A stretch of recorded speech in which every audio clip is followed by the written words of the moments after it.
Hey everyone, Yang and Zhao back again. We're still in Scary Month, and the week of two Peters continues with Peter Simeti. Who's the other Peter? Peter Gilmore was here last night. Oh, nice. Yeah, we talked all sorts of vampires, difference between European and American horror. That's great. It was a lot of fun. I'm Yeah, sure you yeah. watched the whole thing. I know it's been a busy day for you, but Well, he's gonna be on my show in a few weeks, so oh, nice. yeah, yeah. Good dude, He's talented guy. he's a fun guest who when he's on your show, it's kind of like you have Alan Moore without the BS. All right, So I'm it's not gonna be nice. able to get that out of my mind then when he's on the show. You'll see what I mean if it's your Okay. first time with him. Uh, so, Pete, you are back tonight. Scary month. You've been on several times, and you were on a couple months ago. But when we're on, we're usually talking more comics, and we do talk about King Cryptid, of course. Mm. Your the comic that you publish and you write and do all the duties pretty much except for art. But at the one, it's never really fit in the format of the show we had. But the second is, I did not realize just how into cryptid you were, Oh, okay. and until I heard you on. Somebody came on your show. I can't remember, but maybe it was Jay Ashiro Finney came on, and the two of you were really going at it. Well, I was Um, talking a lot with his wife, Kat Cat too, Rocha. yeah, yeah. Yeah, and She's coming on she's tomorrow night, actually. oh nice. Yeah, yeah. She's great. They're both great. But yes, I was talking a little bit with Jay about him, but then I was talking with her a lot more because he even was saying after the show, he's like, she's really into that stuff. So if you want to talk to her, because he's more into the UFOs and things like that, I'm gonna have both of them back Yes. again in November to dive further into the subjects. But yeah, I absolutely, I'm not making King Cryptid for no reason. So, just so we get it started on the right foot, how would you describe, compare a cryptid to just a supernatural creature? Okay, well, I mean, most cryptids, if anything, the traditional terminology of a cryptid is basically it's just an undocumented animal, undiscovered animal in Hmm. quotes, lacking usually corporeal evidence, so a body or anything substantial that they can classify it and document it and say yes conclusively this creature exists. And in history, there's even been animals that are now we all know they exist, but they thought that they didn't and that they were just you'd hear it, you'd see a shadow a lot of the time, like how most of the people would describe a Sasquatch or whatever. And those animals were the giant panda was one of them, Hmm. and then also you got the mountain gorilla, and both of those were for a long time creatures of myth. And people didn't really know if they existed. They didn't know what the heck they were seeing, what they were hearing, what it was. And eventually these creatures were discovered, for lack of a better term, and then documented. And this was probably around, I'd say, the early 1900s or so, for kind of for both of them in a way. I mean, various research and classifications were done after that documented some of them a little bit later in different ways. But there's all kinds of different creatures that have been out there that they just didn't know conclusively what they were, and they're still being discovered every day. There's all kinds of creatures, especially in the ocean. So it's interesting to see how many things become reported and are and people will just describe them as certain ways that you think they're a monster, a supernatural thing, whatever it may be, and then you find out, oh, this was actually this animal. Like even right now, they're really looking into the possibility of the Loch Ness monster and different kinds of creatures like that were believed to be some kind of ancestor of plesiosaur. That Hmm. there is a possibility that those creatures do exist. And there's also a vast, they've discovered this recently, a vast oceanic cavernous system that actually goes subterranean style into the world, into the earth itself. So there's all Very kinds of cool. different things. Yeah, it's interesting. They did some kind of almost like ground penetrating radar on a larger scale for the earth, and found all these different things that are like these little tunnels, Hmm. little vents of basically uh, ocean way that go towards a lot of the inner earth. So there's all kinds of things that could exist and do exist there. We know more allegedly about the surface of the moon than we do about our own ocean. So it is a lot of stuff, especially the oceans. But forest wise, I mean, there's all kinds of stuff that is being reported, but not necessarily taken too seriously. And I find that that's kind of interesting because these things have been going on for a long time. There's been reports, eyewitness testimony, all kinds of things about cryptids and creatures that people would call, this, that, or the other thing, but they all fall under the umbrella of cryptid. Hmm. And it's kind of strange how much there is a weird, purposeful cover up in a way. There's not a lot of money given towards it in terms of trying to find this stuff out. You find a lot more projects, government wise, revolving around extraterrestrials and all kinds of other things like that. Even more into like psychic phenomena, Hmm. ghosts, spirits, etc. But you don't see too many. I guess you don't see too many Project Blue Book type things for cryptids. But there's That's also a lot of stuff that gets reported with the Parks Department and everything else that doesn't really get spread around. absolutely. Well, the other day I think I saw a wolf near my house, which there are not supposed to be wolves where I am, but big, very big. So it does not surprise me that these things could be here. Now, the last time you were on my show, unfortunately, I couldn't follow up with the question, but you seem to be dismayed with skeptics, if that's I'm a dismayed word. with dismissive skeptics. So people, what I Hmm. mean by that is, so you would present something, you would say, okay, I think Bigfoot exists, Hmm. and then someone comes up with every excuse under the sun for why there could not possibly be a Bigfoot, a Sasquatch, etc. But without wanting to even reference anything, without wanting to try to prove what they're talking about, that it must be this thing, not the thing that you're talking about. There's a lot of dismissive type skepticism around all of this sort of stuff, where some of it is like, wow, you're really bending over backwards to come up with some way to accept any other explanation, then it could be something outside the realm of known possibility at this point in time. And that's the thing that upsets me, because that kind of thinking bleeds into everything else, Hmm. and it turns into, well, how fast do we degrade from that point where all of a sudden you just need to go on a I don't know, you just need to just basically say there's no way that this exists, in the same capacity that you could say there's no way you didn't do the thing I think you did, and that's that. Guilty is charged kind of a thing. Yeah, And I don't yeah, so it's that kind of mindset is always frustrating, and in the opposite way I find it frustrating too. So people who believe in anything. insist, yes, they believe in absolutely anything, every story is true, every picture is true, every video is true, and there's no need to look into it further, it just is true.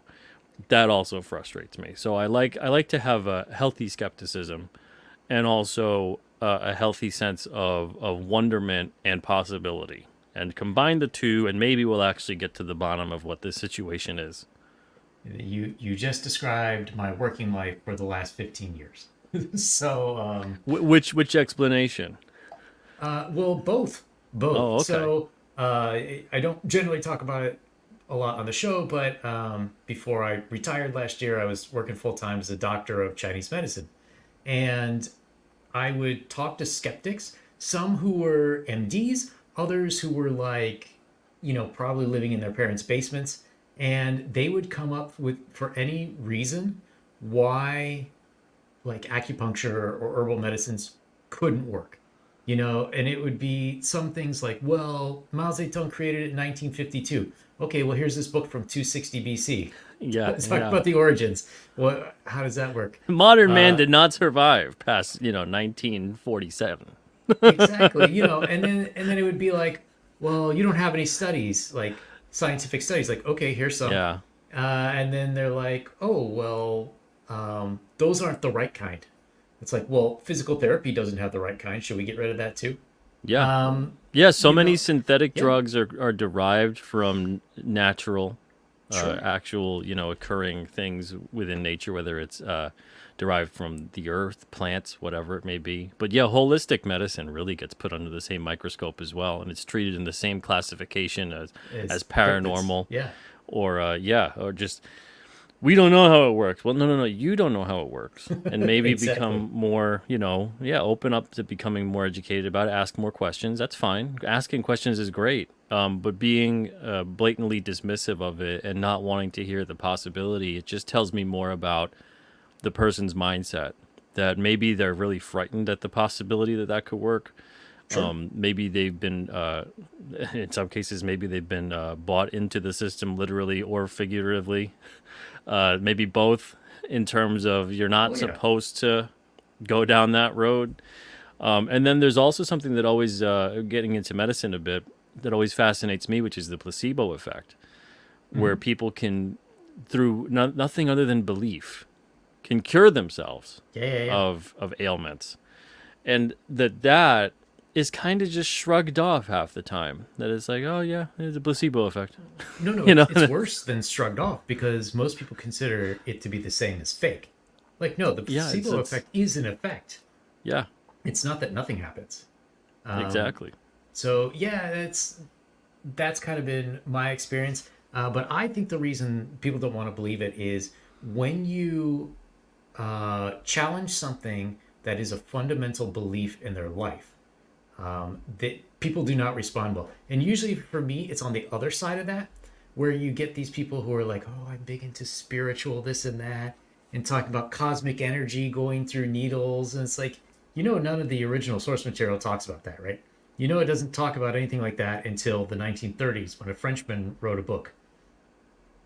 And he said in his book, I really don't understand this, but I think it's energy going through needles.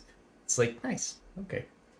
Yeah, Um, yeah. Well, there's a lot of different things, both that are, and I hate to say the term pseudoscientific when it comes to mhm. stuff like this, but there's a lot of stuff where even I'll hear it and I'm like, that seems like a fanciful over explanation for something that could be explained in more of a simplistic way that people could wrap their head more around. Mhm. But there are other things that are out there that you hear about. We hear about resonance and frequency and energy and all these different things, and, yeah, and to some degree, it's all true because everything does boil down to that. If we want to get to Mhm. like an atomic or subatomic kind of level, but when you're talking about these kinds of things, it really seems like you said, it's difficult for some people to really believe something that seems to go against what they would consider reality itself, Yep. because it feels like that's tugging at the little string on the sweater, and how much do we tug on that before the whole thing unravels. And some people, it's like that's, I don't know, it's all that they have. It's the very fabric of reality for them. But to me, I'm like, I see what is presented to us as reality, and I'd love to see something offered in another way, in a positive way, in a more fascinating way, that says, no, no, no, this is actually reality. What Mhm. we're being told constantly, what we're being shown, is a small snippet in time of what we consider reality. The same way that, let's say, 500 years ago, that was reality too. Who, if you lived in 1500, 1600, that's reality. If you Yep. lived, in 2000 BC, that was your reality. You wouldn't know of any other possible conceivable reality other than what is presented right in front of you, which you're living day in and day out. And it is so very different than what we would consider reality today. So for people to kind of accept that, like, reality is all encompassing, finite, objective truth, and there are definitely truths to the world, to the universe, to existence, but we're finding out so many of them all the time on a daily basis. And it to me, it all boils down back to the paradigm of power in terms Hmm. of you can't have power without control over information, period. Sure. So the more that you can control information, aspects of information, the more that you can get people to not want to question, the better it is if you have power. And that's it. And it begins and ends with that. Like every single thing in human history begins and ends with that. And you could see it throughout. It's all about who's got the information, who's got Hmm. the knowledge, and whoever has that and possesses that has the power.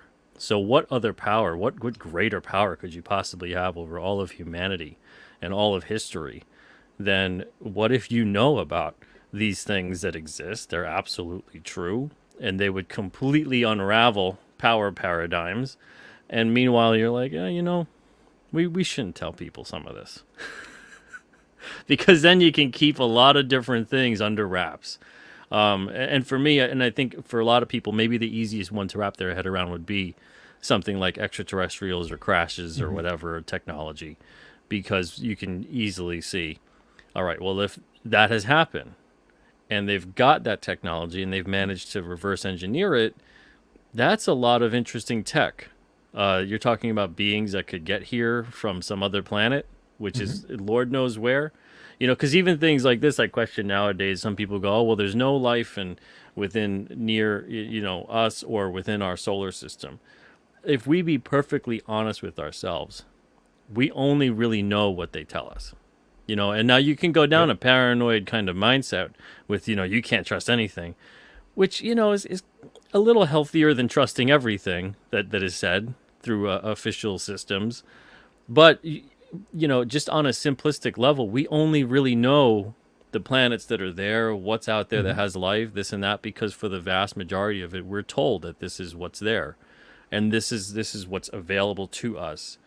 And the thing is that various laws of physics are always, I mean, there's so many laws of physics that have been proven, unproven, proven again, and then proven to be in another way throughout the course of 100 years, easily. Yep.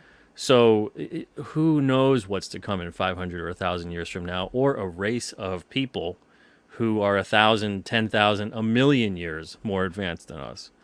So we can't conceive it. We just possibly can't conceive it. But that's why I think it's important to stay open to it, because if obviously if we have that kind of tech from people who have been here or crashed here or whatever it may have been, if we manage to figure that out and we have a way to actually replicate it, that's that's pretty heavy. That's changing all of human existence as we know it. That's true. Or it could be a fake out to our enemies that we have some super secret Exactly. technology. There's a lot of Or different angles to take it at. Yeah.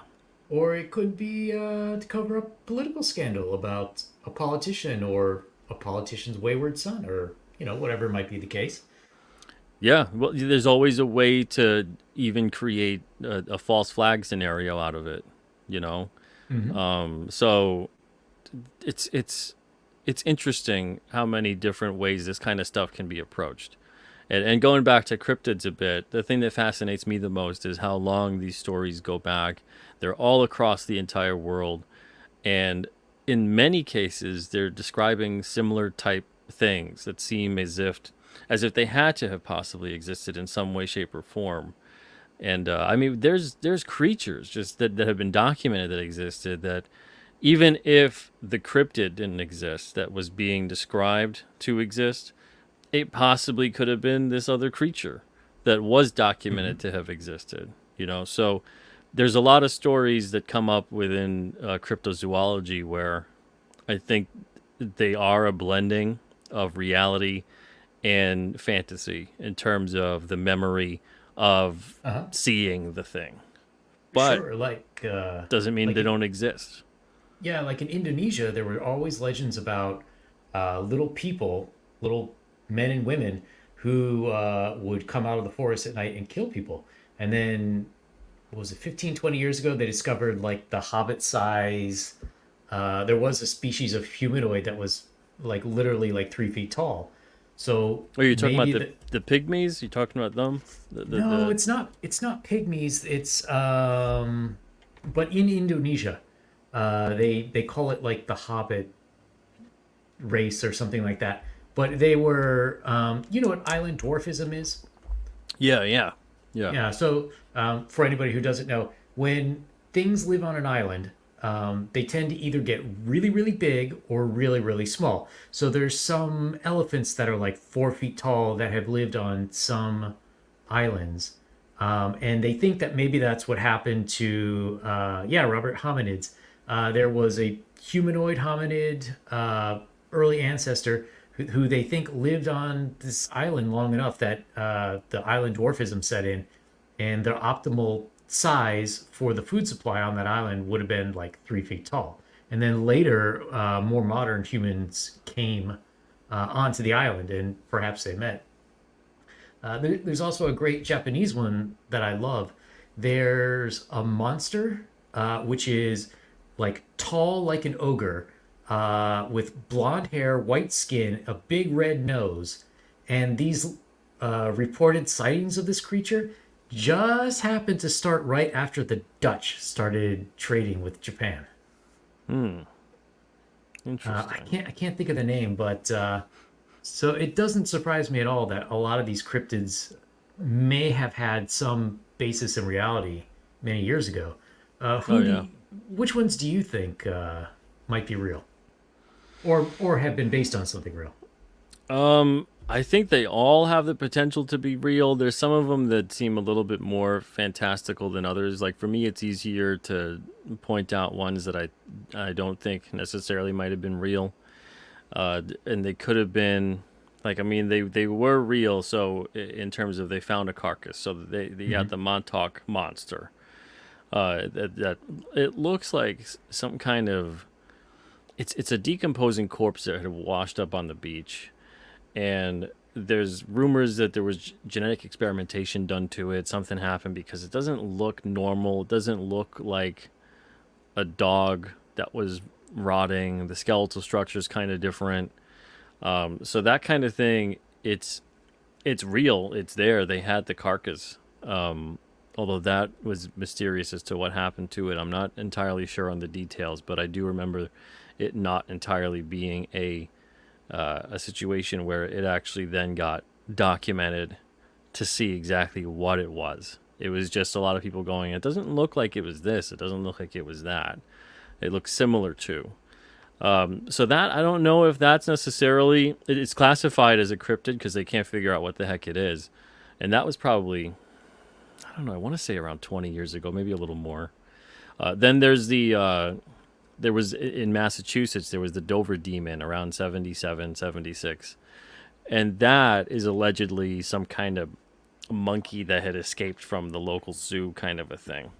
People report it being a creature that does resemble like it could have been that, especially if they saw it at night, and you don't Hmm. necessarily know what the heck you're seeing. You don't expect to see some kind of a monkey running in the road or you know on your car or something like that. So I could see people's imaginations going a bit crazy with it. But it was only really seen in that particular setting at that particular time, and it was just something that got reported through and they looked into it, and it was just mostly witness testimony of what they saw.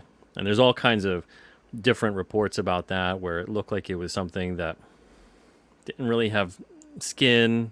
Well, it had skin, but Hmm. didn't really have fur. It kind of looked more like something that was uh, like a shaved, like weird, like alien-ish looking creature.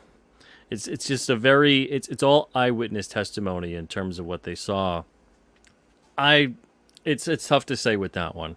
I don't think is necessarily a cryptid in terms of that they couldn't figure out what it is, but they definitely didn't conclusively figure out what it is. So it's still one of those things of no one really knows exactly what happened and what they saw.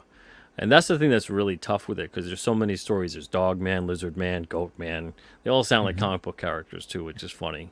Mothman, of course. Hmm. Mothman also being cited in other various regions, especially in Russia. There was reports of a Mothman-like thing with the glowing red eyes and big wingspan, all that kind of stuff. There's been usually these kinds of sightings that they preclude some kind of disaster occurring. You know, Hmm. there's so that's what's kind of interesting about the Mothman thing, because people don't know, are they trying to warn people to get away from a certain area? Are they bringing about certain things? Are they causing some kind of temporal disturbance? So there's all kinds of weird stuff associated with a lot of these cryptids. I was just talking last night with Simeon Hine, who's really well versed in a lot of this stuff. And he talks about how there's a lot of electromagnetic type interference with various cryptids, especially Bigfoot and things like that. There's a lot of that kind of residual energy that you would normally hear about with ghost sightings and spirits and hauntings and that kind of stuff. Hmm. There's people that even experience symptoms that mirror radiation sickness when they're in these kinds of regions or come in close contact with a cryptid. And then these cryptids seem to kind of fade in and out of existence, almost as if there's some kind of a time slip, or there's some kind of energy disturbance that's creating some kind of frequency that now we can see a Yeah. certain level of whatever it may be. The way that uh, you can only hear certain frequencies, you can only see certain frequencies. So, do these things exist in between? So you get kind of like that interdimensional theory going on.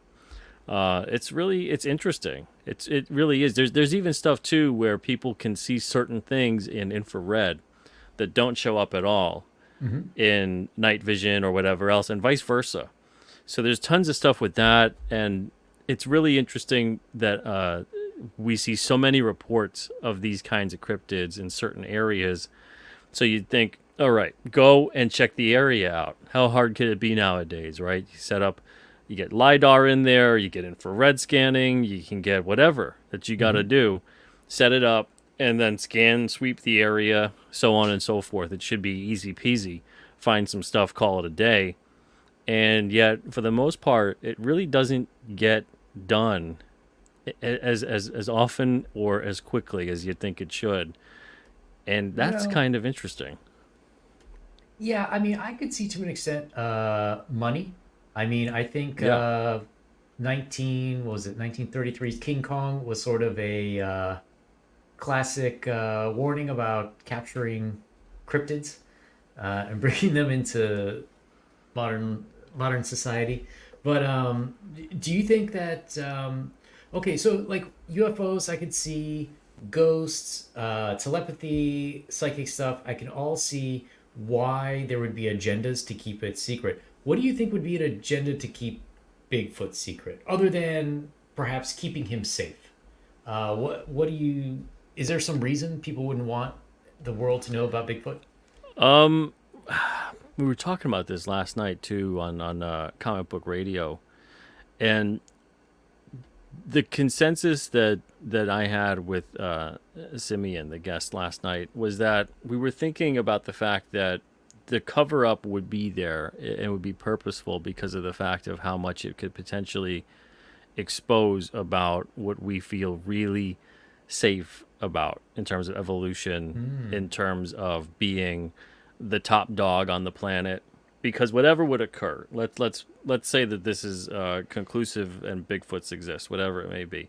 All of the stories behind Sasquatches basically have to do with the fact that these things understand how to manipulate Earth energy. So if they know how to do this and that they exist all over the place, they can kind of phase in and out of visibility. They are highly intelligent in terms of being able to not just survive, but also being able to communicate. There's all kinds of stories and reports of these creatures even being helpful to humans, protecting them in certain scenarios, but also being territorial in other scenarios. So if these creatures have been here for so long, and almost like there was a split where we developed in one way, Homo sapien, and then this like Homo Sasquatch developed in another way. We're more in tune with having to use technology now and use that. So we've lost our instincts, we've lost all kinds of things that would ground us more. But then meanwhile, this species developed further down that road. So we developed in different ways. That would be interesting because it would kind of disprove a couple of different things that the scientific communities definitely have taken for granted at this point in Mm-hmm. time. And we've seen a lot of stuff get pushed in that arena as well within science. And it doesn't just have to do with this sort of field, it has to do with across the board Oh, for sure. where, yeah, where, like we were talking about before with the holistic medicine, once a narrative is established as this is the thing that works and that's that, or this is what we agreed upon and that's that, anyone that comes in with new evidence or a new approach or evidence that disproves that this isn't the best way to go about it or this isn't the thing that's correct, really depending on what that evidence is, especially how far away it goes from the accepted norm, they get put through the ringer, so Yep. it's, yeah, and this happens time and again, and this has happened a lot in history. So there's instances, obviously, where some people got executed for this kind of stuff that we take for granted today as, yeah, that's common knowledge. Mm-hmm. But nowadays, we see a lot of it happen across the board where, and this goes for everything, where you're seeing journalism not necessarily in mass media reporting on any of this stuff, asking these questions, trying to figure out what's what. There's been a ton of journalists that have tried in some instances, and they get blacklisted. They don't get Mm-hmm. funding anymore. They don't get work anymore. They're considered raving lunatics. And they'll just be trying to look into something that had occurred, that is being reported on, and that's it. They get stonewalled at every instance. So there's all kinds of this stuff that's occurred. And it's really interesting because of the fact that you would think, well, wouldn't this be great? Shouldn't we know the truth? Wouldn't it be a nice discovery to have this sort of thing and be aware of that's what it is? But it's strange. It's strange that the amount of things that get covered up. And then there's also the Mm-hmm. aspect of maybe it's covered up because maybe it's the result of experimentation or something that's been done that no one is supposed to know about. That's possible too. And I was wondering, so, like we said, some of these cryptids may be real or based on something real, but some of them have to be fake. And I'm just wondering, do we as a human species have a need for cryptid type of stories? So I was, when I had Peter Gilmore on yesterday, we were talking about the differences between American and, British horror. British European horror, you often think of like gothic stuff. But in the US, you can break it down into there's something in the woods, which you can start all the way back to Ichabod Crane and, those kind of stories where it was like there's foreign heathens in this totally wild, godless land. And then even more recently, you could see in things like the Blair Witch Project, Mm. where it's more like we have this urban life that we know all the bounds and the ins and out. But once you get out in the woods, those rules don't apply. And just like you were saying, with people not um, sort of not knowing, not being able to accept the sort of box that they live in to be challenged. Do you think these kind of stories are sort of necessary either as like cautionary tales, or do you think it's like sort of a way to sort of get this information, like it's a way for the brain to process things that on a conscious intellectual level you would say is not true, but on a subconscious level you say, oh wait, but there might be something more out there. Yeah, yeah, I think all of the above. They're great for allowing us, like any kind of fantasy level story, they're great for allowing us to play safely in the sandbox of intangible reality. So you can kind of exercise whatever it is you need to talk about, speak about, play it out, and kind of run your own simulation behind it. But I think they're also great in the deeper level of this that I think is just across the board, and we're seeing the tendency to be kind of squashed. Is that it keeps us asking questions about what we would consider to be finite. Mm-hmm. So it keeps us on our toes. It keeps us wondering. It keeps us curious about the world around us, about our own existence, about our own superiority, inferiority, whatever it may be. Are we alone? Are we not? I mean, we're clearly not alone on this world. There's all kinds of life on this world. And even that is very fascinating as to how is this planet so full of diversity, among all walks of life. And I'm not just talking about people. There's all kinds Mhm. of things, talking about millions upon millions of different kinds of species on one planet. When we talk about like aliens and things like that, it's very rare that you get people wondering what other kinds of beings exist on that planet that these beings exist on. What kind of animals are there? Plants, pets, Mhm. nuisances that they would consider, they have a problem with this space rat or something like that, all these different kinds of things. And it's usually just, you think of like the one race of the very advanced alien being. It's not really a fleshed out world that people are imagining, but if they were to have life on another planet, of course they would have all kinds of life there. It wouldn't just be the one thing existing.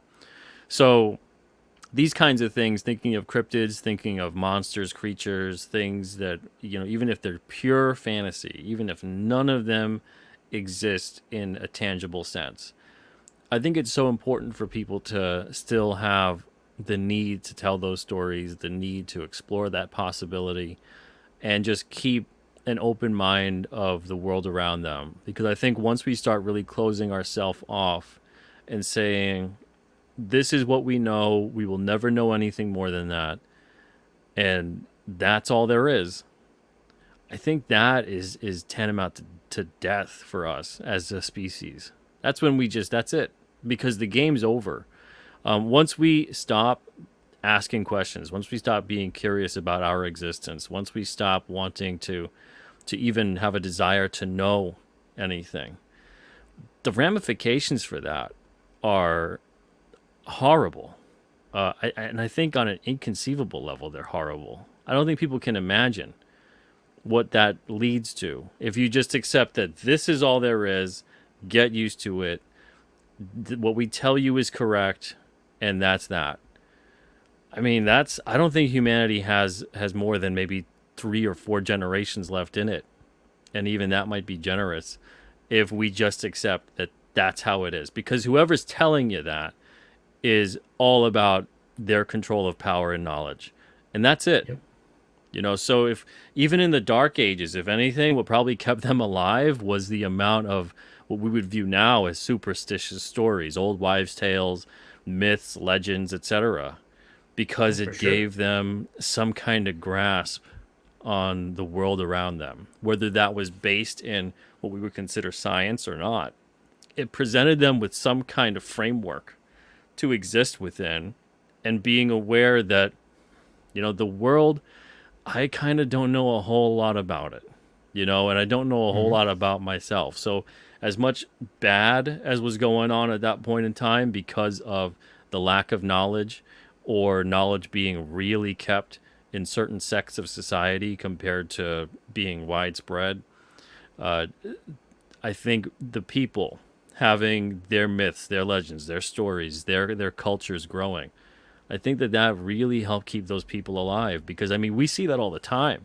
Even right now, we see it within our culture would be considered, and our myths and legends would be considered really through popular culture and entertainment and things like that. And it was kind of the same sort of thing for people of all walks of life throughout time.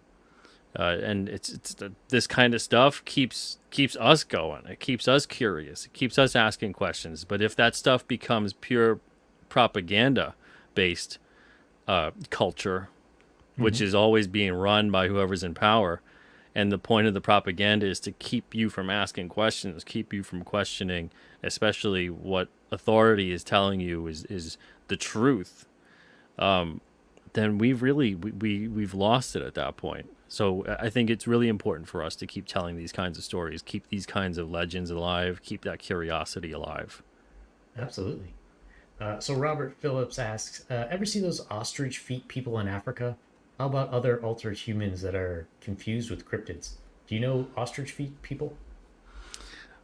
I've I've heard something about that. I'm not entirely 100% sure. I'll look it up after the show, that's for sure, and Uh, brush up on it.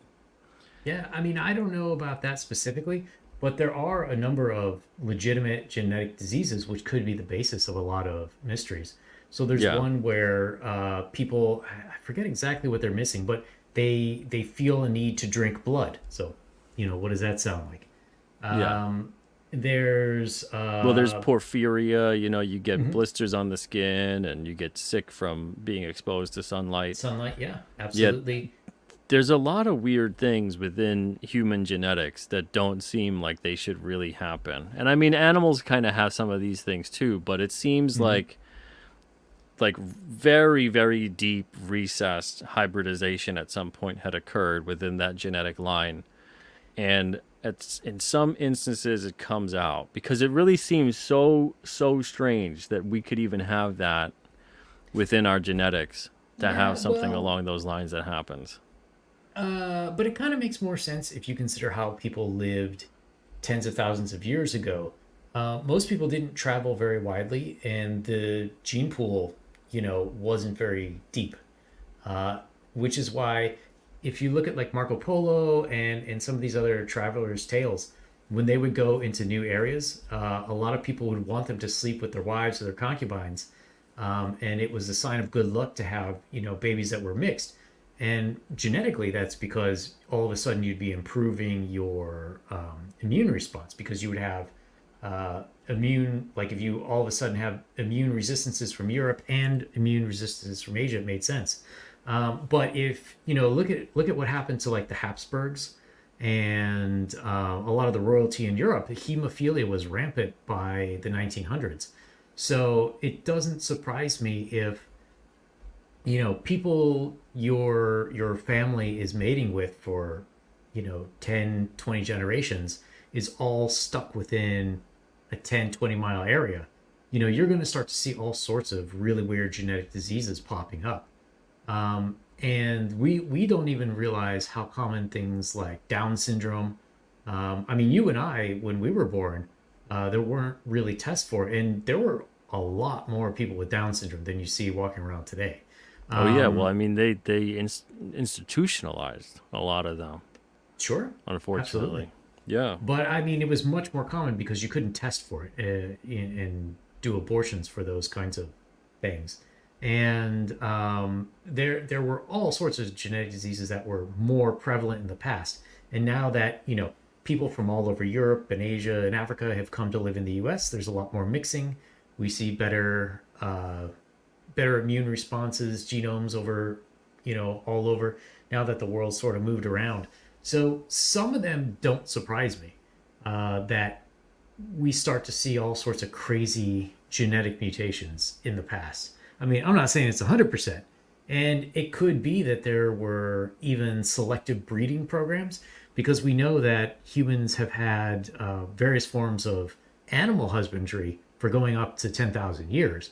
So if they figured out, like, well, if I take this big cow and I made it with another big cow, we're going to get a big baby cow.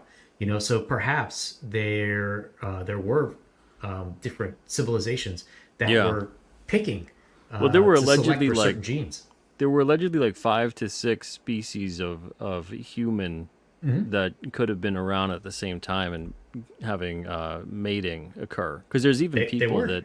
that yeah, there's people that even have like a trace amount of like Neanderthal DNA and things like that within their genome, and that's Yep. fascinating. But yeah, yeah, the elephant man. Yeah, there's all kinds of Yeah. stuff where you'd look at it and go, how is that possible? What had happened at that point in time that woke up whatever was in the genetic structure to bring that so much to the surface where that was prevalent.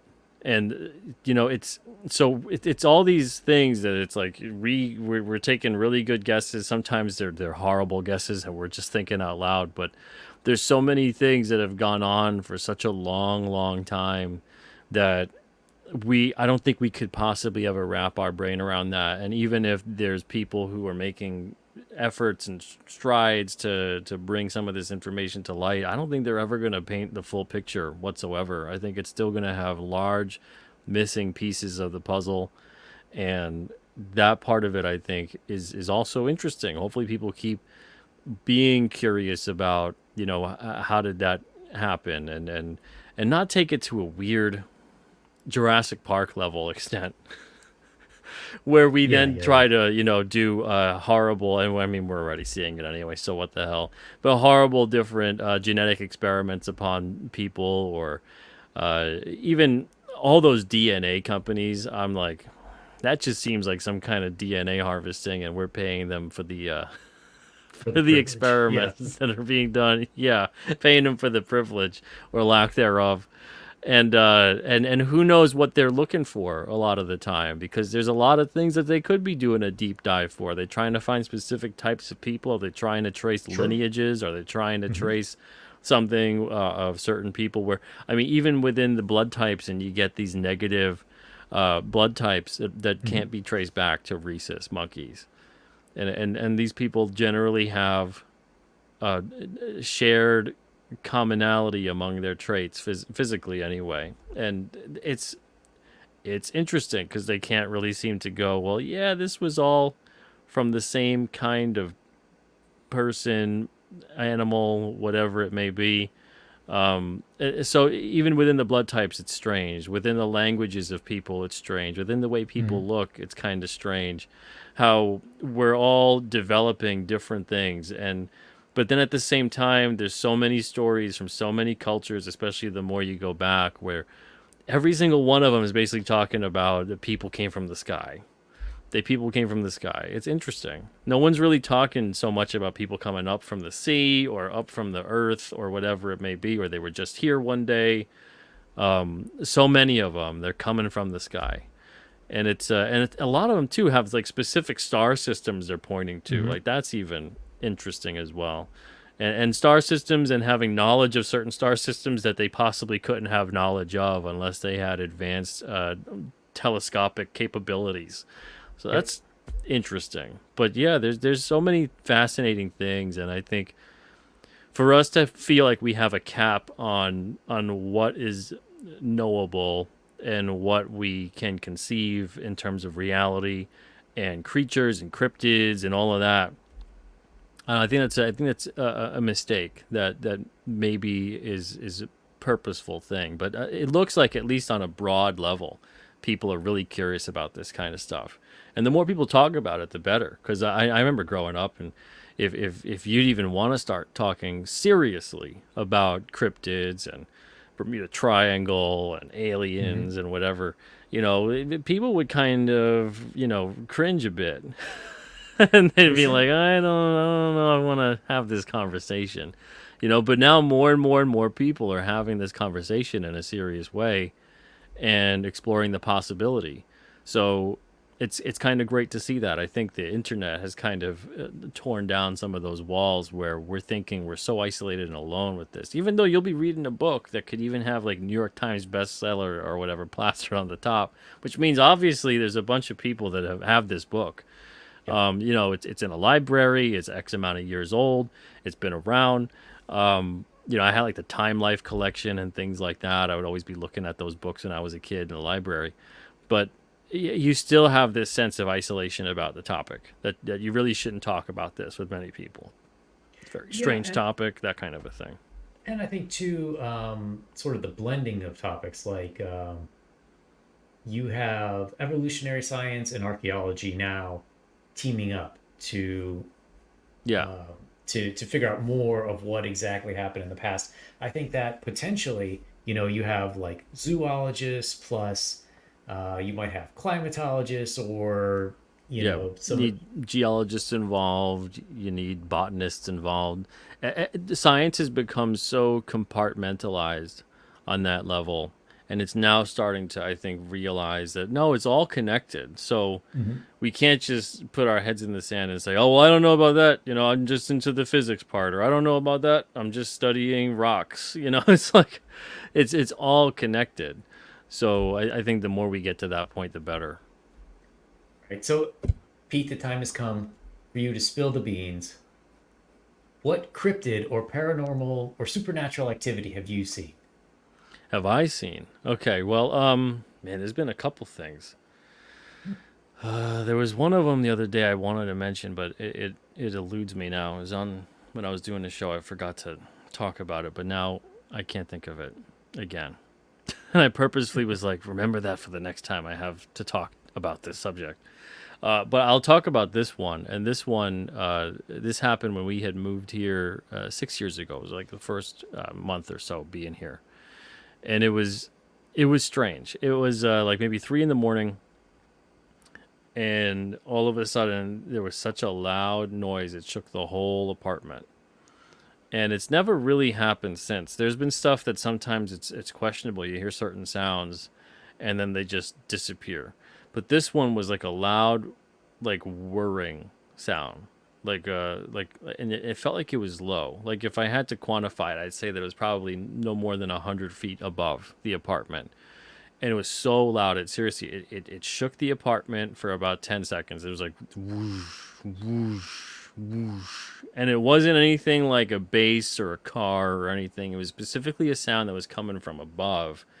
Hmm. And by the time I got out of bed, I woke up, got out of bed, went to look out the window. The sound just disappears. It goes whoosh, like that, like a something just taken off. Very very strange. Then there's other times where we were taking pictures of certain areas, and you'd see like a formation of three lights popping in and out, and they're moving along, and they're just lights along the way, and then the next frame they're gone, and there's nothing else that they possibly could have been. It's just taking pictures of the area, that kind of a thing. I've had experiences with like shadow people, that kind of a thing. Oh, You interesting. know, yeah. And this was back when we lived in Gloucester, in Massachusetts, which used to be Dogtown Village, which had a whole weird history to it. But this was really odd. It was maybe like 5 in the morning. I'm kind of between wake and sleep, but I'm like paralyzed. It's like that sleep paralysis kind of thing. But it was this weird shadow person thing. Maybe the third time I've seen this, because I saw it two other times when I used to live with my parents when I was younger. And this specific instance was probably the most frightening one. The two other ones, there was always a sense of dread, but the image was relatively frozen. It didn't do what this thing did. The image usually was kind of like hovering over, and just it's very dark. But this was strange. This one, the thing kind of moves down. I'm seeing and moves down right to get in front of my face. I'm lying on my side, and it moves down to eventually be face to face with me, side by side. And I can't move. I can't close my eyes. I can't do a damn thing. My heart's pounding through my chest, and all I can see is a dark shadow with fuzziness around the edges, so you can sort of see through the edges. And then the eye area and the mouth area are darker than that, so they're pitch black, darker than dark. So I see the eyes, and they're like these big gaping holes, and then I see the mouth, and the mouth gets big, gets like this big, like a foot long, and it's screaming, but there's no noise coming out of it. Instead, what I'm doing is I'm feeling like the sound of when a loud subwoofer, like if you're in the car with someone Uh-huh. blasting and you feel the subwoofer. I'm feeling that, not hearing anything, but feeling that. And the thing is just like that, and then you feel like the inside. And then I'm just like I'm talking to myself like, just go away, go away, go away. I'm just like repeating it in my mind, go away, please go away. And then the thing just disappears, just kind of like that's it, like almost like a puff of smoke, just poof, and then gone, like very fast, not like it's dissipating and flying off, just gone. And that was probably one of the most frightening experiences of my life in terms of that kind of thing happening. My wife had always kind of heard stuff, seen stuff. She's felt way more kinds of different things about Oh, different interesting. places, different people than I have. She'd get like some sense of almost like a vision popping into her mind. We live near a funeral home, Oh, maybe half a mile down the street, and there'd be times where certain people were coming in, and she would just feel utter sadness and just have glimpses popping into her mind, like flashes of something, of something, of someone, of something horrible happening. And I eventually we started looking it up, and we're like, maybe you're picking up something from the funeral home.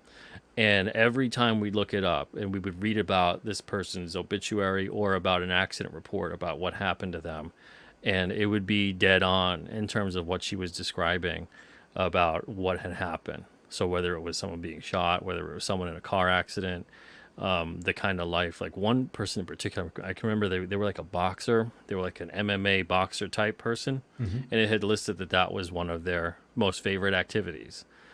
And she would be feeling like, like I'm a fighter. I'm a fighter. Like I have this, like, I don't understand where I am. I don't understand what's going on. Like she'd have this whole thing, and she'd be overcome with it. I'm like, just talk it out, talk it out. And so she'd be talking about what she was seeing and what she was feeling. And that stuff was interesting.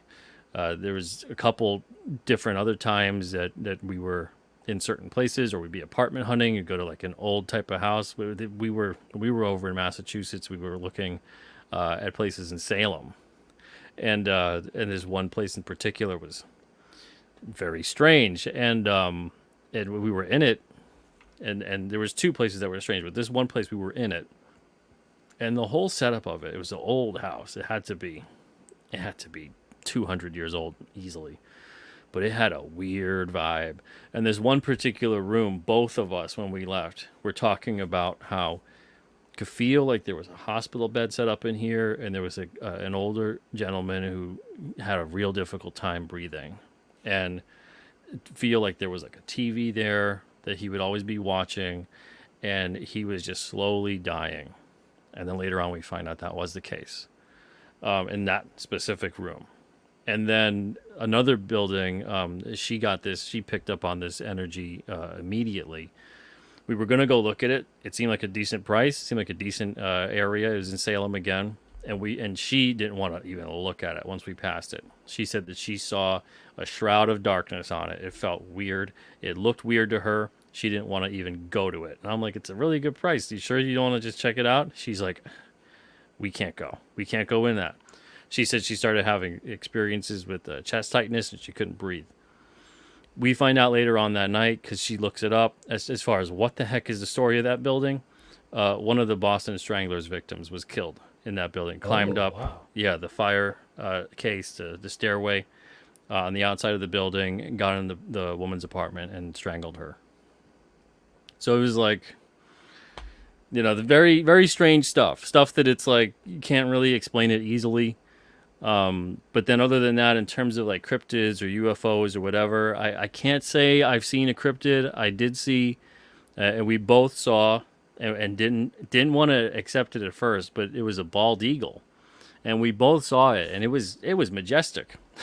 It was quite the experience. It's not a cryptid, obviously, but we didn't expect to see a bald eagle around here, because we don't live in like a mountainous region. We don't live in a region of New Hampshire that you would expect to see such things. Even when you look it up, there's only a very few amount of them that are documented around here. But she had seen one in a field, and then she saw another one that it was flying across, and she saw it and described it. And I was like, that's crazy. I'm like, I don't think there's many around here. And then we're driving home one night, and right in front of me, I see the bald eagle just like flying, like straight like this, and you see it was crazy. You see the coloring of the body, the head, all that stuff, and I'd never seen a bald eagle before in my life. So that was, at first it was like, did I just see what I think I saw? But it was great to see that. But I haven't seen a cryptid or anything I could say as a cryptid. I've heard things that I thought maybe was some kind of a something or other, but I can't say it was a cryptid. Just kind of weird breathing noises in like the forest kind of a thing, or movements or whatever. But it could be a bear, could be a moose. There's all kinds of stuff up here that are like that. But never saw anything or captured anything on film. I know people who have, that swear up and down, like absolutely what they saw and what the group of them saw and interacted with was a Sasquatch type thing or whatever. But it's interesting. A lot of people have seen a lot of things, and that's what keeps me kind of coming back to the subject. But In a way, I kind of hope I never see one, at least not up close. Because it's the same reason you don't want to run into a bear or Yeah. anything.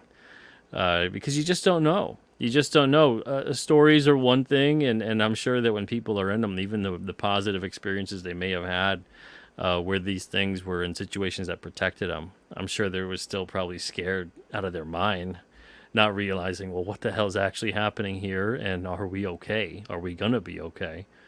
But yeah, it's interesting, and I'm always gonna be fascinated by it. Yeah, I've had a few experiences over the years where I've seen um, two with actual creatures and then more like sort of supernatural, sort of shadow men type feelings. But Hmm. um, I, one instance, when I was living in China, so I'm in a kung fu family over there, and part of that is we do something called qigong, which I usually describe as Chinese yoga.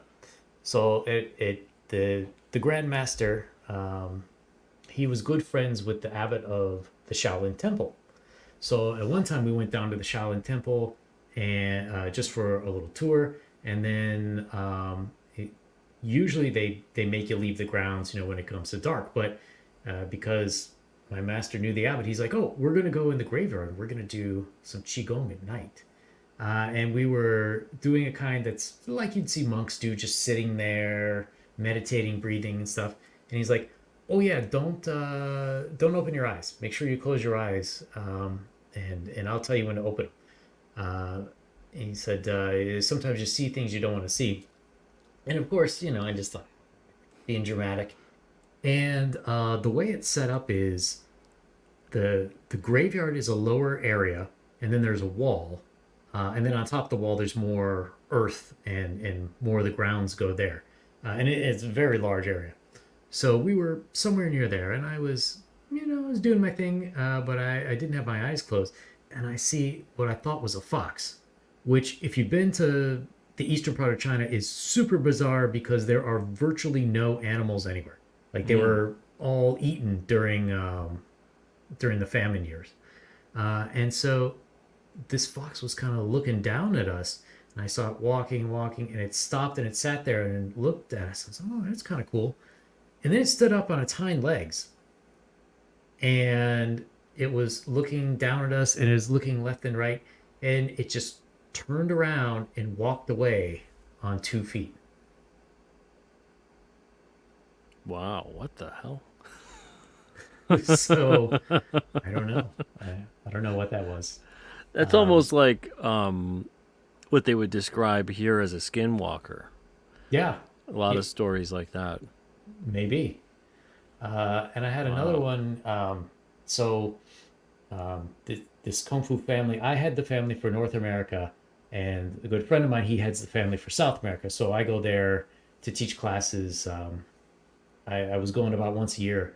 And inside Rio de Janeiro, there's actually a forest. It's one of the oldest national parks, and I think it's the only major city in the world that has an actual jungle in the city. So we were going there, because we were going to give some classes, and we were going to do them in the forest. Very beautiful stuff. And we're walking around, sort of off the beaten path, looking for like a nice clearing to do stuff. And I saw from the hill, uh, it looked like a guy running, with his head on fire, but his legs were backwards. And I was like, "What's that?" And I pointed to my friend, and he saw it too. So we go running towards the hill, where the guy, where we had seen the guy, and when we get up there, we see him for an instant, and he runs behind this tree, and we don't see him anymore. So we go down there, thinking like, "Oh my God, there's some kind of guy, like dying out there." And where we get to where we saw him go behind the tree, there was just a tree stump with no sign of any disturbed plants, Wow. no scorch marks, no smell of fire or anything. It was really bizarre. That is strange. So you mean the legs backward, meaning like the knee joints bent the other way, that kind of a thing, like kind Yeah, of like almost more like ostrich leg. If yeah, you've seen like an yeah. ostrich like that. And the weird thing was, uh, I was watching some show from Brazil on Netflix one time, and they mentioned a legend of that coming from around Rio de Janeiro. Oh wow, what the hell? That's crazy. That's crazy, man. Wow, I can't imagine seeing something like that. Well, and it was funny because my friend, he's like, oh, this stuff. He's an evangelical minister, and he's like telling me all these stories about like there's tons of possessed people down there and stuff like that. And he's like, yeah, people do a lot of witchcraft around here, so I'm not all that surprised. He Yeah, hadn't that's heard of the true. legend at that time, but Oh, that's interesting. Yeah, there's so many documented exorcisms that take place in South America. Some of the oh most yeah, frightening and bizarre. Man, I wonder that almost sounds like some kind of demon or something that got conjured up. could be. That's strange. Yeah, we had some other supernatural experiences too. I don't know if you know there was a kung fu master named Ho Yuanjia.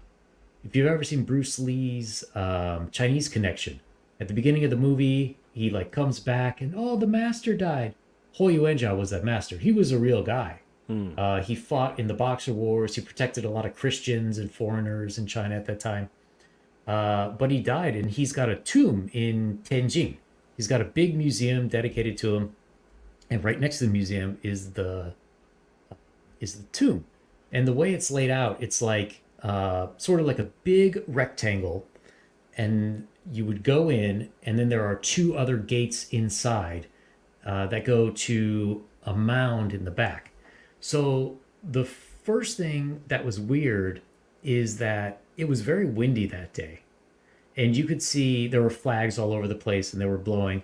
But as soon as you step through the first gate to go in, no wind, and you start to feel like something heavy, and we get to the second gate and it feels like something is pushing down on you. Hmm. And so we get to the third gate, where, once you get through the gate, you can see the mound right away. You can see the tomb marker, and they have incense you can buy if you want to leave that. So my friend and I, the Brazilian guy, he was there this time too, and where both of us were like, nah, nah, we're not going any further. A few students went in and they did their thing, and we got out, and he was like, oh yeah, did you feel that pressing down on you? We didn't talk about anything when we were in there. And as soon as we stepped outside again, the wind was back on. That's weird. It's almost like you like entered some kind of pocket universe or something. Yeah, or he really That's didn't want foreigners going to his tomb or something. that's interesting. That's to just have that stillness. That's But it yeah wasn't that only stillness. It felt like you were wearing like heavy backpack, or and or like like a something very heavy on your heavy, head. yeah, very heavy Well, like it was feeling, trying to push you down into the ground. like atmospheric pressure kind of vibe. Yeah. That's interesting, man. Yeah, there's all kinds of weird stuff like that. I mean, that's even both of my grandparents, both of their funerals, there was like that weird kind of vibe, and not like a pressure vibe, but like that odd stillness and quiet. And it seemed like at certain times that would just be it. That there was just like the air was completely frozen, not moving, and you were more within a room as opposed to outside. And I really wonder if that is something that has to do with certain areas like that and certain things. That's odd because Good. there's a lot of stories of that. Yeah, and like with objects too. Another time I was in Brazil.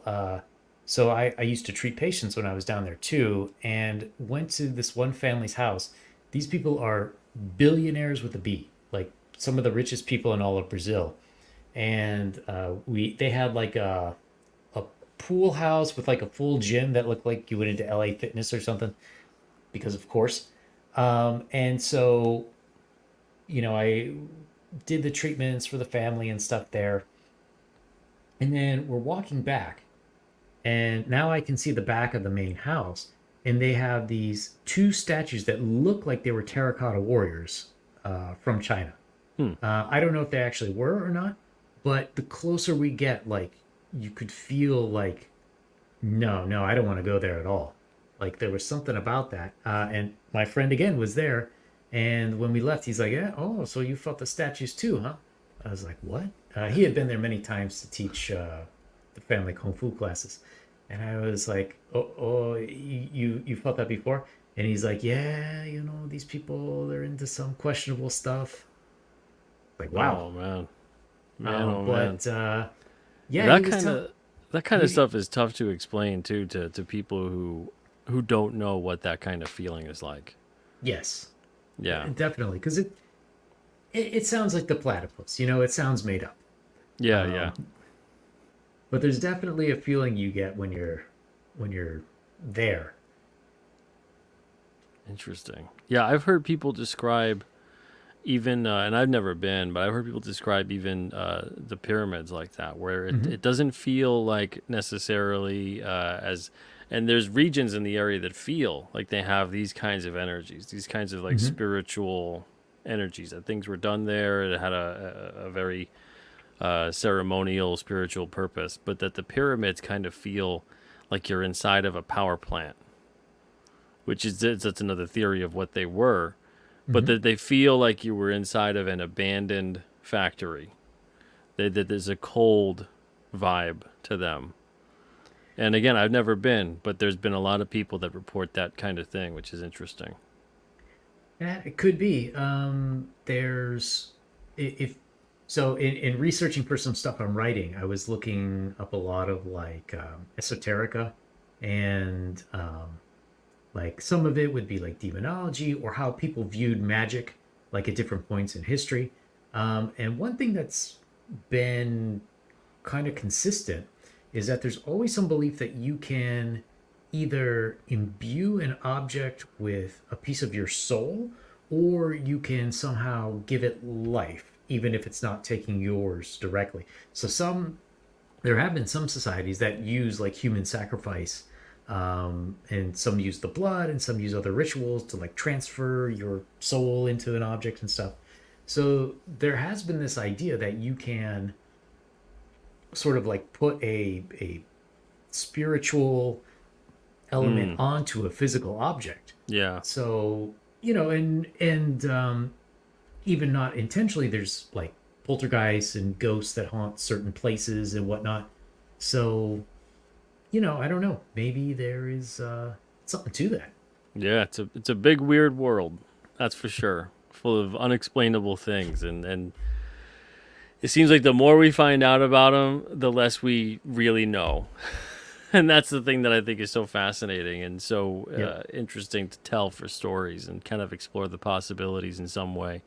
What I find is always so interesting about stories, whether I'm reading someone else's or coming up with my own, is then researching some of the things that are touched upon, and then discovering that there's a lot of different reports and accounts Hmm. of those kinds of experiences. And I always wonder, when it's myself, I wonder, how the hell did I think of that? And then when it's someone else, I wonder, are they into that sort of stuff, or did that happen to them as well? Where they're thinking, oh, I'm creating something that must just be purely fictional. There's no way anyone's experienced this kind of thing, or this kind of thing has been documented or reported, and they're maybe not even aware, or are they aware? So I always, it kind of stokes the fires of my imagination on that level, but it always weirds me out a little bit when I come up with something in a story and then I do some research to kind of ground it further, Hmm. and I find that, oh, this is actually a thing that it hasn't just occurred, but it's pretty much well documented, and I would have no prior knowledge of it whatsoever. That's always fascinated me as to how that happens. So have you read any of the work by a scientist by the name of Rupert Sheldrake? I've heard of Rupert Sheldrake, but I've never read anything. No. He was doing all sorts of fascinating stuff. He had this idea that, sort of like Aristotle, there's this realm of ideas, and then they sort of like fall Yeah. into humanity. And once one person discovers it, somebody else will discover it real quick. And so, like, there was a study in the early 1900s. The New York Times and the London Times would share crossword puzzles to keep the cost down. Yep. So the thing that they found is like if it took Americans like 3 days to solve the crossword puzzles, and it was printed in the U.S. first, when it was printed in London a week later, and at that time there were no Americans going to London within a week. When the Brits would get it, they would solve it faster. Yeah. And same Yeah. thing, they're published there first, and then later it'd be in the U.S. and the Americans would solve it faster. And so then Yeah. I heard of that experience of what happened. So Rupert, he started doing these weird experiments like with pigeons. They were trying to figure out like what's the mechanism that allows them to home in on their home roost. So they tried blinding pigeons, and they would send them out, drop them off somewhere, and they'd find their way home. And they thought, okay, well, maybe it's not that. So they would blind them, and then they would cut off the beak because maybe it was smell, or maybe they were using magnetic fields or something, Yeah, humans are and they funny. would still find their way back. So then they're like, well, that's crazy. So they took the roosts and they put them on ships, and they would have the ships like randomly sail around, blind the birds, cut off the beak again. These poor pigeons. Holy smokes. Yeah. Well, and those pigeons found the roosts on the ship somehow.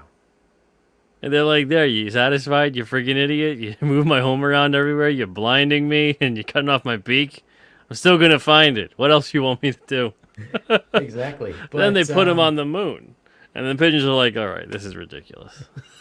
you never know. Yeah, but he's a real interesting guy if you check out his stuff, because like he comes up with all sorts of uh, like scenarios where people shouldn't be able to know these things, but like when Yeah. somebody figures it out, someone on the other side of the world will figure it out right away. Yeah, it's like a shared consciousness thing. It's like allegedly the way remote viewing kind of works within Yeah. tapping into that. Yeah, it's fascinating stuff. And I mean we have experiences and words for that going back for forever. Even just saying something like, "Oh, the idea came to me, it was from the ether." Hmm. Like we're Hmm. talking about that kind of thing, that kind of concept. And some people maybe they're saying it in jest, but it's as real as it's ever going to be in terms of how that stuff happens. Where do we get our ideas? Where do these things come from? What is imagination? What is when you're coming up with ideas and you're having like even the whole concept of inception and things like that, to be able to take that idea that's existed within someone else's, and they didn't even get it necessarily published or whatever, but someone else will have literally like beat for beat that Hmm. kind of song or that kind of story or this kind of thing because they put it out into the world and they got it out there and they took that idea, whatever it might have been, and turned it into a reality and manifested it and created it.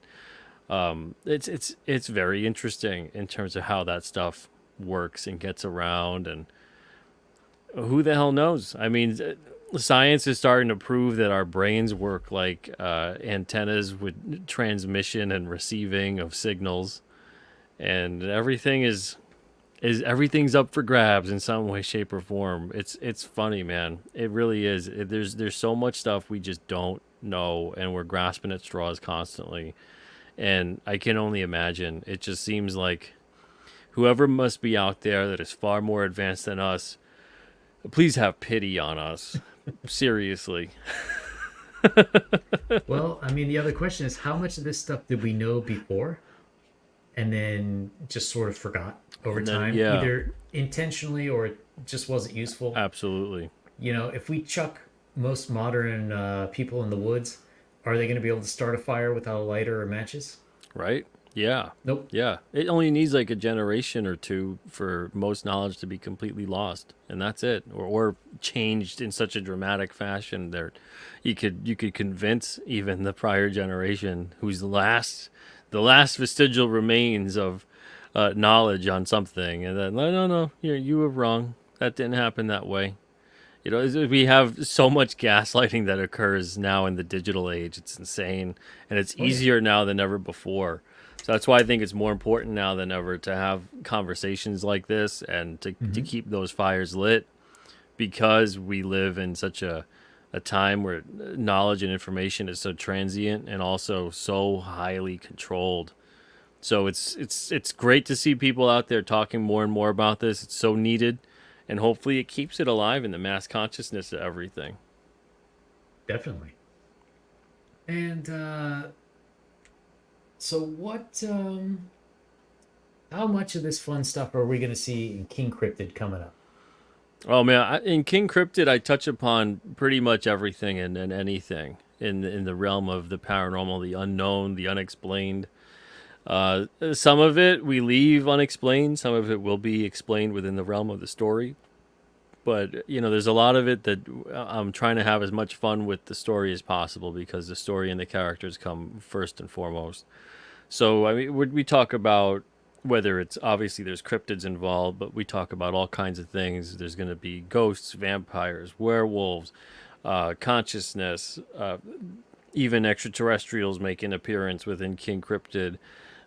All kinds of different things, and then eventually we get outside the New England area as well. I don't want to give away exactly how that occurs just yet. It's a key component of the story.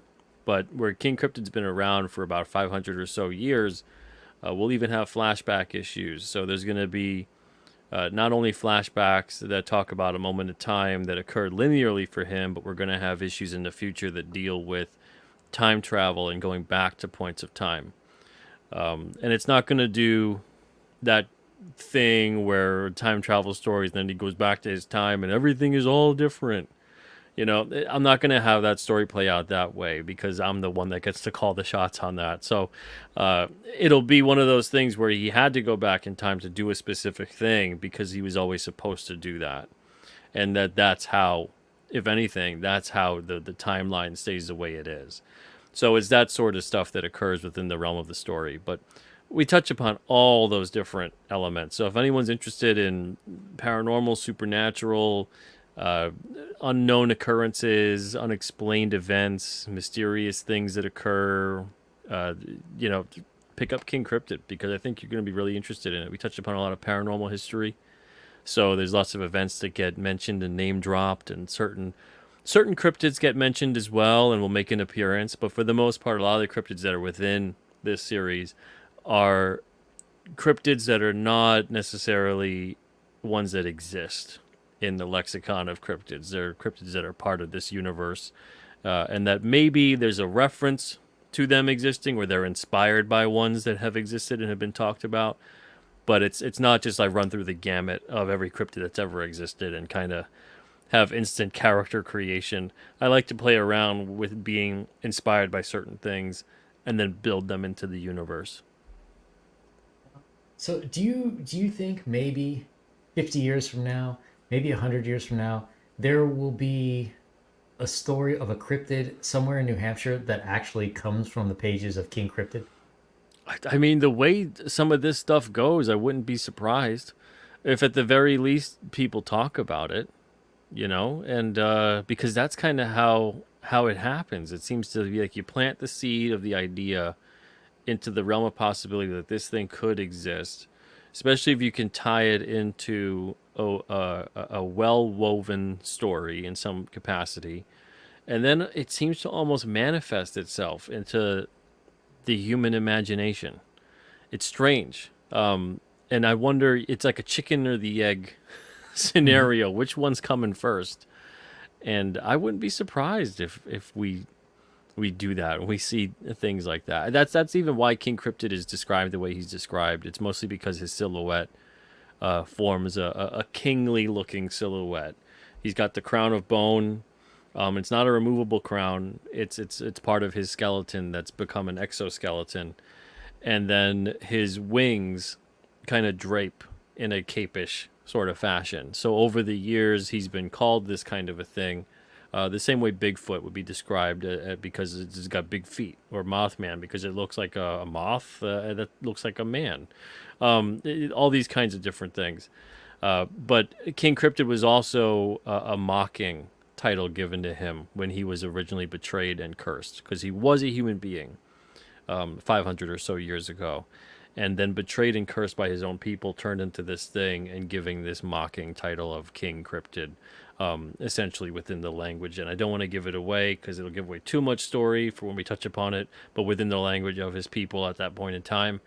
And eventually it stuck, turned into this thing. There was all kinds of myths about this creature because he was, for his first 100 or so years, he was a pretty brutal creature, a beast, more or less. Rather mindless, even though on the inside he retained his humanity. So he knew what he was doing, but powerless to stop it. Killing, consuming whatever in his path, animal, person, didn't matter. And eventually comes across this shaman that recognizes that this must be this individual of the stories that I've heard over the years, and then helps him out and gives him that moonstone. It's a cosmic moonstone. And even the origin for that is going to be an interesting story when we get to it. But that restores his inner humanity. So now he's actually able to have his human nature again. But his physicality is still there in terms of being this creature, this monstrous looking thing. So he's pretty much spent the next 400 or so years really trying to be on a path of redemption to make up for what was it wasn't even his fault, but making up for the things that he had done.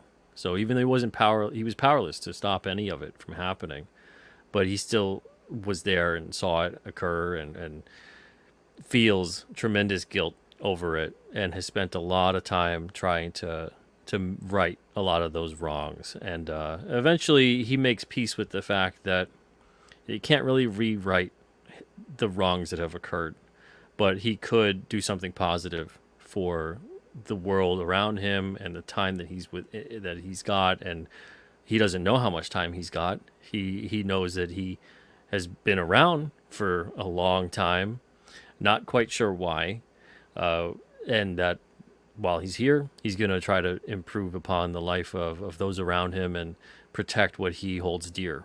So he's seeing now lately that there's a lot of odd things happening, more so than ever, which is a combination of black budget corrupt science and dark magic joining forces. So instead of having a good use of technology or science and spirituality, we're seeing the bastardization of both of those take place. And it's really encroaching upon the world, especially specifically within King Cryptid's region, which is in the White Mountain region of New Hampshire and New England. So he's seeing that take place. He's seeing it happen fast, furious. He's seeing it too much too soon, and he's acting on it because otherwise he feels like this could be the beginning of the end. So there's a lot of things that happen within the story where we see certain characters, we see certain things play out, and there's always a bigger part to all of it, even though each issue is self-contained and is a complete story. They all connect. There's an overarching continuity, and there's plots that kind of weave throughout. So again, if you guys enjoy those kinds of things, that kind of story, check it out. It's on alternacomics.com. It's on Indiegogo right now. First 4 issues are out, and then issues 5 to 9 are funding right now. So yeah, everyone go check that out. Link both in the description and at the top of the chat. And there you have it. 2123. There will be kids looking in the woods for a moonstone. It probably will. All right. Well, the crazier part though is if they find one. Yeah, that would be pretty cool, right? You manifested that into reality. Yeah. Hey, you never know. All right. Well, thank you very much for stopping by. It's been awesome to talk about monsters, the paranormal, ancient Egypt, everything, aliens, man. It was great. Everything Loved under it. the kitchen sink. All right. So, for everyone, if there's anyone still watching, tomorrow night you can catch me on the Dungeon Delvers channel, I believe at 9 p.m. Eastern. We are going to be playing Call of Cthulhu in honor of the month. Ooh, very nice. I play Charlton Wiggins, a scientist from Boston, and I will be using a very bad Boston accent. Oh no, he's going to be parking the car. Yeah, going to the art store. Um, and then for a special witching hour edition, midnight Eastern, 9 p.m. Pacific, Kat Rocha, publisher from Zero One Publishing, horror aficionado, a woman for whom Halloween is her Christmas. We will talk about horror in publishing, what makes good books, and how to go from there. What are the trends in horror? What's coming up next? So, see you guys soon. Oh, next week, Monday, I believe at 9 p.m., Von Klaus from Monster MD and Terror in the Trenches. He will come to talk about his new book, which is about witches. Nice. So, We got some good guests lined up. definitely, it's the month, it is the season. So, hopefully, we'll see you guys back tomorrow for a late show. Good night, everyone. All right. Thank you, guys.